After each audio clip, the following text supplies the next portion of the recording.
Hello guys, good morning. Just উঠিলোঁ ৰাতিপুৱাই উঠি এয়া কলেজৰ কাৰণে ৰেডি হৈ আছোঁ। গা পা ধুই কলেজ যাব লাগিব। ক্লাছ আছে 9টাৰ পৰা ক্লাছ আছে।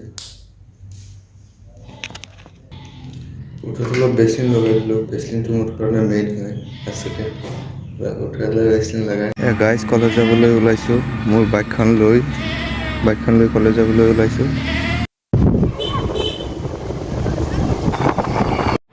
50 টকাৰ মান পেট্ৰল ভৰাই ল'লোঁ। গাইজ ডিং কলেজ আহি পালোঁ। এয়া আমাৰ ডিং কলেজ। ভিতৰৰ পৰিৱেশটো চাওক আমাৰ ডিং কলেজৰ।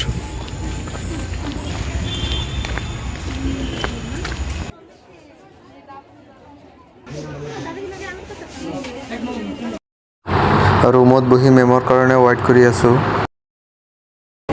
গাইজ একো কাম নাই আৰু কি কৰিম, বহি আড্ডা মাৰি আছোঁ। ইয়াৰ লগৰবোৰৰ লগত বহি আড্ডা মাৰি আছোঁ। জুলজি মেজৰ ক্লাছ কৰি মাৰিলোঁ বাং কলেজৰ পৰা। তাৰপিছত এয়া লগ পালোঁ বটেল পানী বটেল লগ পালোঁ বেয়াই আৰু বেয়াইনক এই চাব পাৰে। গাইজ ঘৰত আহি পালোঁ। এতিয়া ৰেষ্ট লৈ আছোঁ আৰু ৰুমত। আৰু লাষ্টত এটা কথা ক'ব বিচাৰিছোঁ, কিবা বোলে এটা ছাবস্ক্ৰাইব বোলা এটা বস্তু আছে, পাৰিলে সেইটো দয়া কৰি অলপ কৰি দিব ছাবস্ক্ৰাইব।